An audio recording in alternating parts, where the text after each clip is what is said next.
My name is Mara. I'm not a preacher. I'm not a prophet. I'm just a mother who watched her only child die in front of me and come back with a message from Jesus that no one is ready to hear.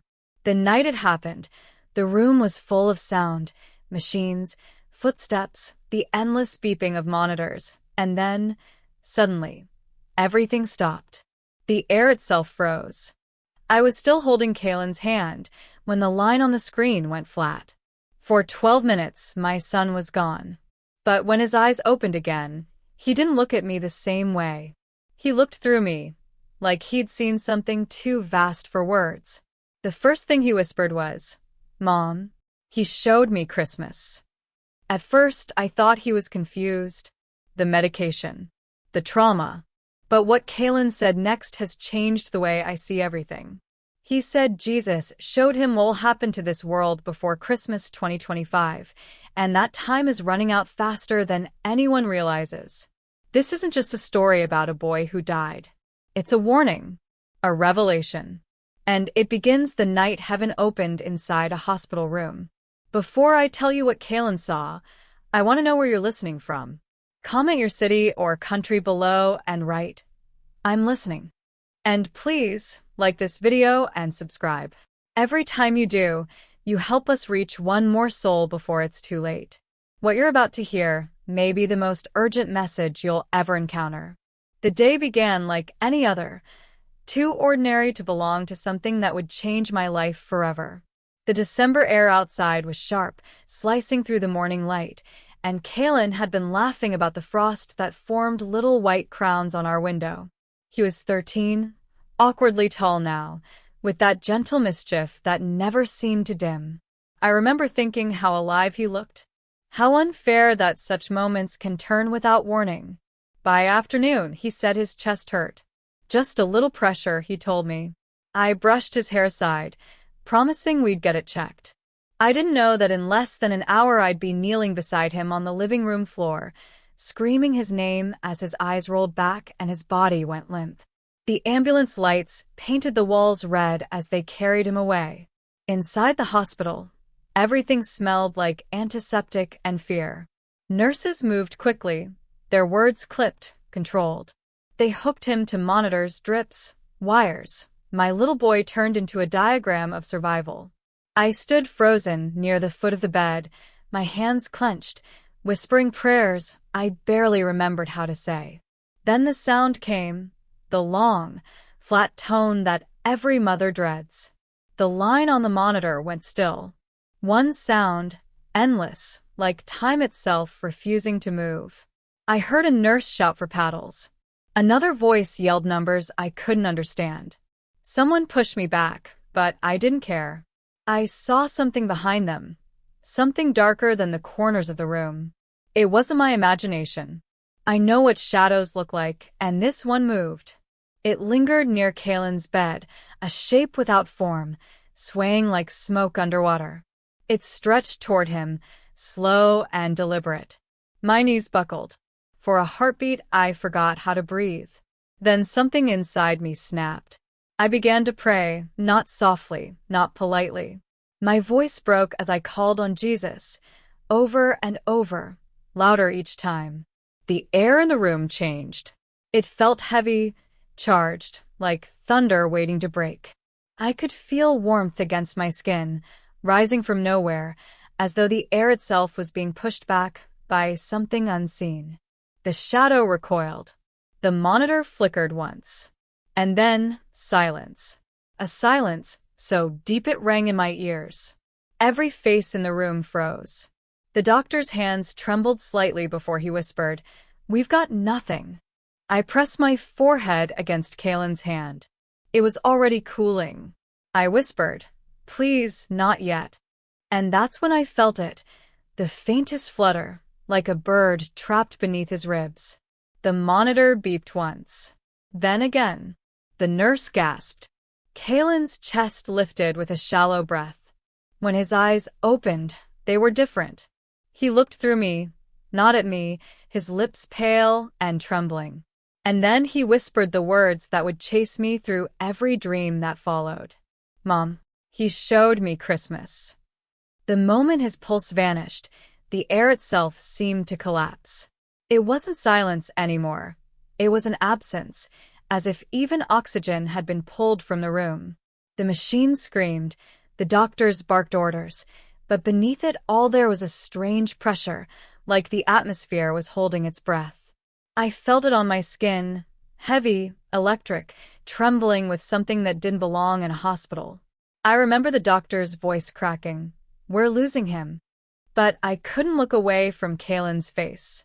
His skin had gone waxen, his lips tinted blue, yet his expression was peaceful, unnervingly so. My mind couldn't make sense of it. There was chaos everywhere, metal clattering, nurses moving in and out, but around his bed, the air shimmered, almost visible, like heat rising from pavement. Then I felt it again, that presence. It wasn't just the shadow anymore. It was many of them, unseen but moving, circling, whispering just beyond sound. My heart pounded so hard I could hear it in my ears. I clutched the railing of the bed and shouted the only name I could think to say, "Jesus." Once, then louder. "Jesus. Jesus, don't take him." Something broke when I said it. The lights flickered. A tray rolled off the counter and crashed. The doctor cursed, but I kept praying, louder still. I wasn't begging, I was fighting. Every syllable tore through my throat like fire. I called his name again and again, until I felt something shift, something vast and unseen push back against the darkness pressing in. And for an instant I saw it. The air rippled near the ceiling like water, and light burst through it, not blinding, but alive.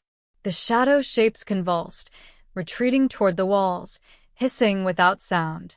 The room vibrated, as if the invisible had collided with the physical. The staff didn't notice. They were too busy trying to save him. But I knew something far greater was happening, something beyond medicine.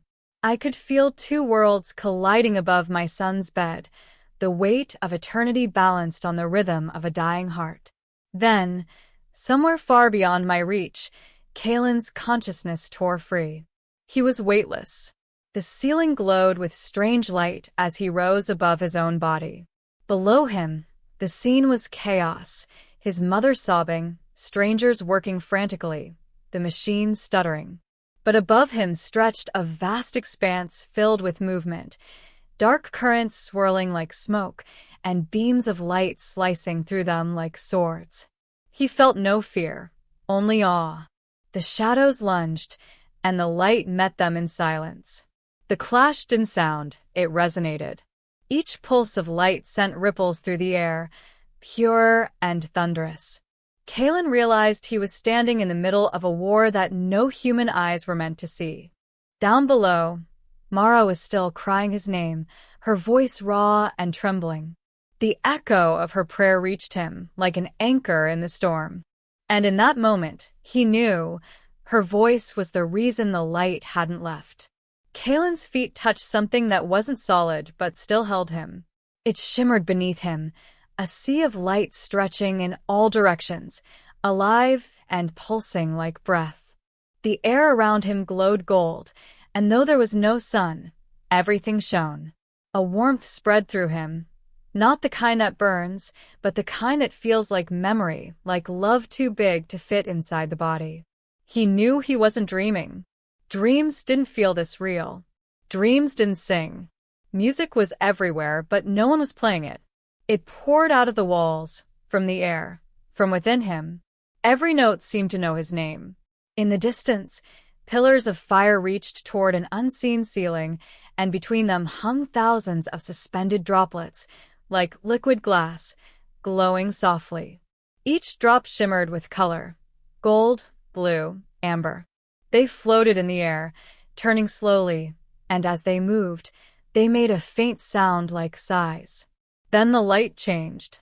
It deepened, richer now, and he felt the presence before he saw him. Jesus stepped out of the brilliance, his robe bright as lightning, yet gentle on the eyes. The air trembled as he approached, and Kalen fell to his knees without being told to. In his hands, Jesus carried a bowl, clear as crystal, glowing from within. Inside it, Kaelin saw water. No, not water. It was thicker, shining with colors that rippled like oil. The bowl seemed endless, filled with more than it could ever hold. These, Jesus said, his voice both thunder and whisper, are the tears of faith. Kaelin's breath caught. He could see faces reflected in the liquid, old women kneeling in prayer, fathers clutching their children, mothers crying in the dark when no one saw. Every tear shed in belief, every cry offered in surrender. I have gathered, he said, lifting the bowl slightly. Not one has been forgotten. But time, Kaelin, time is running short. He turned then, and with a single gesture, the floor beneath them became transparent. Kaelin gasped as the earth appeared below, suspended in darkness. At first he thought it was night, but it wasn't. A heavy black smoke wrapped the planet, twisting and moving like a living thing. It clung to cities, schools, houses. But what shocked him most was where it was thickest, around church steeples, cathedral domes, and glowing stained glass. Jesus looked down, his face full of sorrow. My light was meant to shine through them, he said softly. But many have built walls instead of windows. The smoke writhed, swallowing the light that tried to escape. Kaelin felt the weight of it, a heaviness pressing against his chest. What can we do? He whispered. Jesus turned his gaze toward him, eyes burning like dawn. You must wake them. Tell them what you have seen. The hourglass is almost empty. Then he lifted his hand, and one of the glowing tears rose from the bowl, floating toward Kaelin until it rested against his forehead. It burned, not in pain but with purpose. In that moment, he knew the world below had no idea how close it was to the edge. The golden chamber dimmed until only the light around Jesus remained.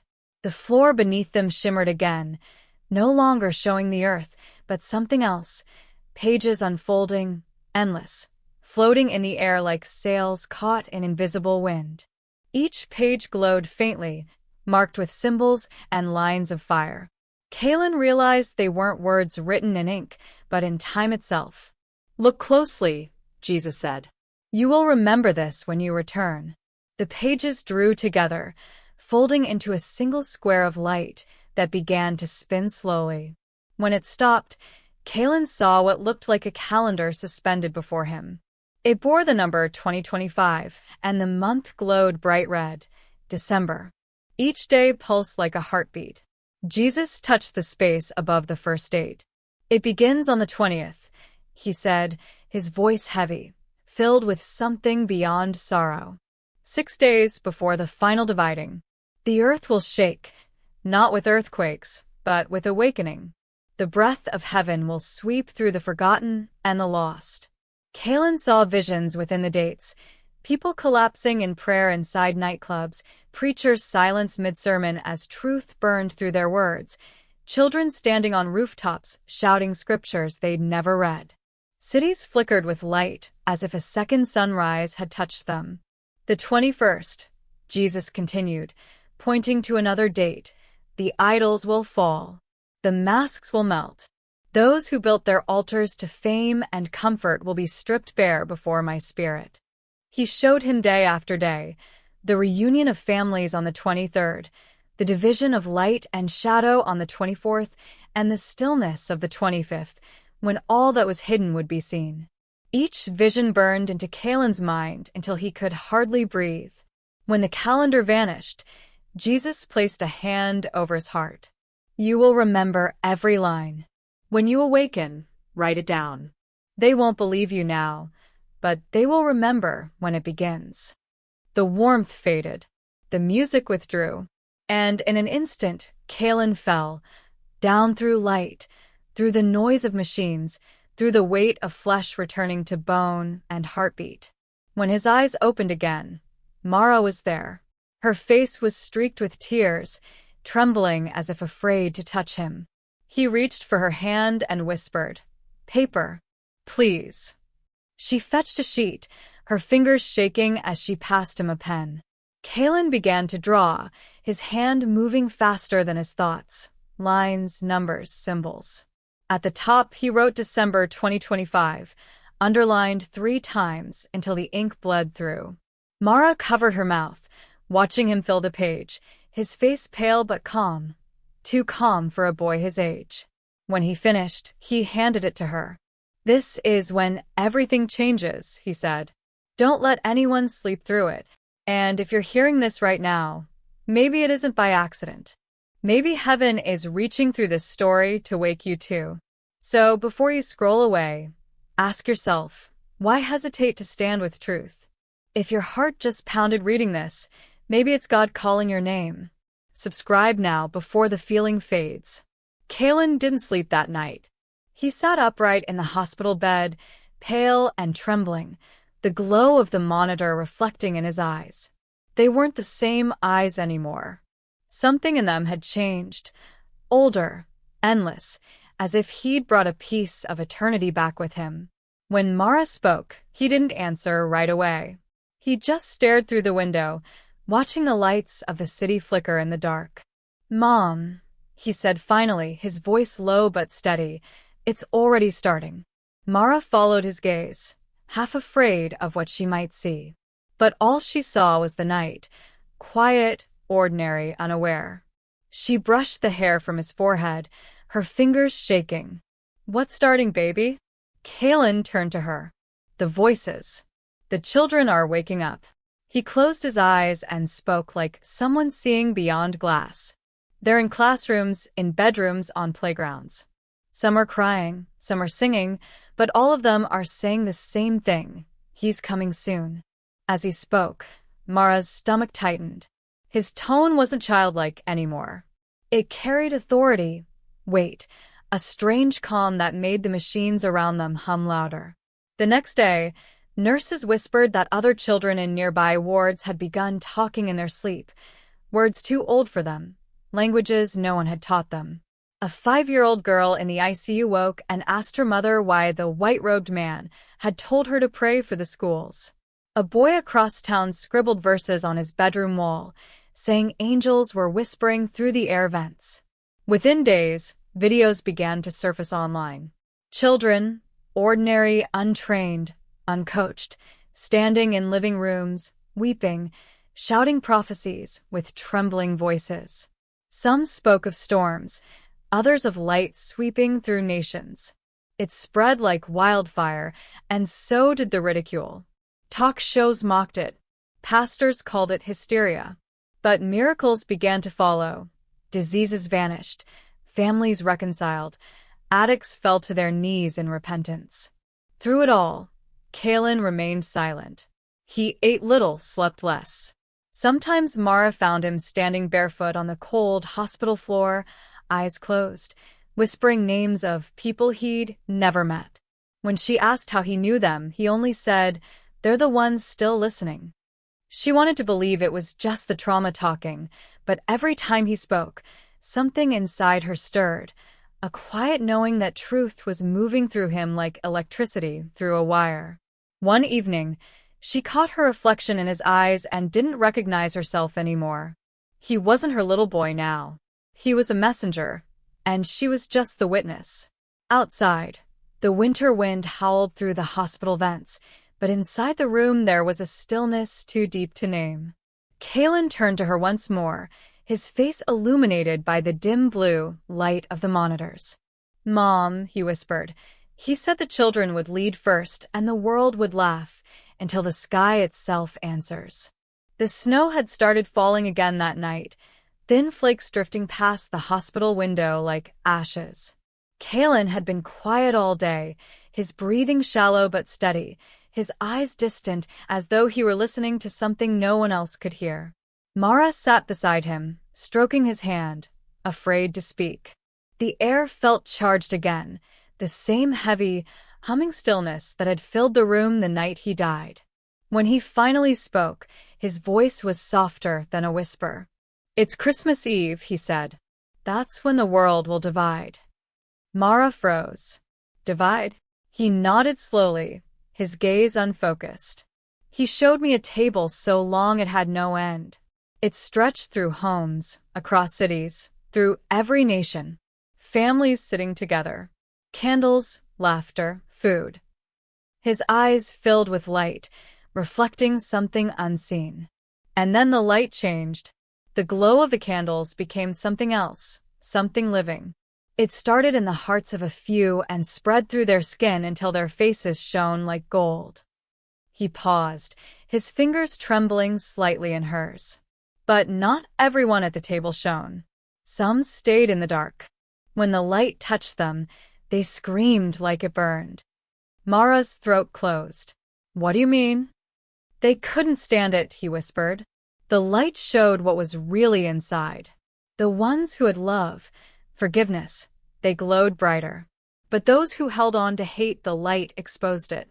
It turned into a mark, dark, spreading, like ink on their skin. No one could hide anymore, not even from each other. Mara covered her mouth, her tears spilling freely now.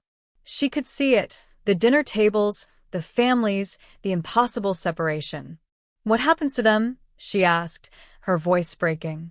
Kaylin looked at her, and for a moment, the child she once knew flickered behind those ancient eyes. "They chose, Mom." That's what he said. The last choice isn't made with words, but with love or the lack of it. By Christmas Eve, every soul will have decided who they belong to. He leaned back, exhaustion weighing on him. The monitors hummed quietly. Outside, the snow pressed against the window like a veil. Mara buried her face in his hand, the reality of it washing over her.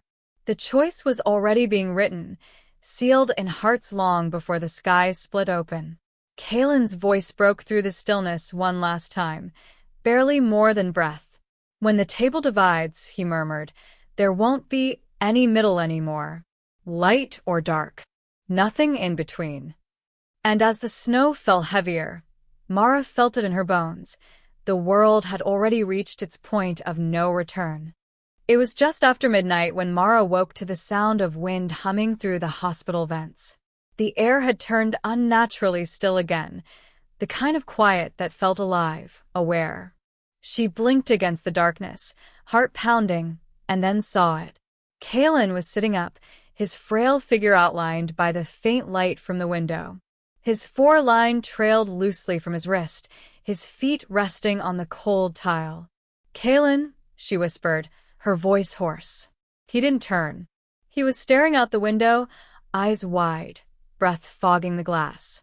"Mom," he said softly, "it's happening." Mara rose, her body trembling as she stepped closer. Outside, the city slept under a blanket of snow, but above it, the sky was splitting. A streak of violet light stretched across the horizon, silent and steady, like someone had torn the heavens open with a blade of fire. It wasn't lightning. It didn't flash or fade. It lingered, trembling like a heartbeat. Kaylin's face glowed in its reflection. "Do you hear it?" he asked. She shook her head, tears welling. "Hear what, baby?" "The footsteps," he breathed, smiling now. "He's closer than the clouds." Mara pressed a hand to her mouth. For a heartbeat, she thought she heard it too, a distant rhythm, slow and certain, echoing through the stillness like the march of eternity drawing near. Her knees gave out, and she sank beside his bed, her body racked with sobs. Kaylin turned to her, that same unearthly calm in his expression. "Don't cry, Mom," he said, not to be afraid of the light. "It's not coming to destroy, it's coming to divide. The ones who waited will rise to meet it." Outside, the violet glow spread wider, washing over rooftops and treetops, over glass and snow. For one suspended moment, the entire world seemed to hold its breath. And then, as suddenly as it appeared, the light folded into the sky and vanished, leaving behind a stillness deeper than silence. Kaylin leaned back slowly, his eyelids heavy. His hand found hers, his grip weak but warm. "He's almost here," he whispered. "Tell them not to fall asleep." The monitors kept their slow rhythm, steady and soft. Mara kissed his forehead and looked out the window once more, her voice shaking as she spoke to whoever would listen. "If you're hearing this," she said, "please repent. Forgive. Wake up. The hourglass is almost empty. And if your heart is pounding right now, maybe it's not just emotion. Maybe it's heaven tugging at you. Don't scroll away. Don't silence the call. Subscribe before you lose the conviction God just placed in your chest. But if you refuse, then go to the comments and tell us why, so we can pray for you before it's too late."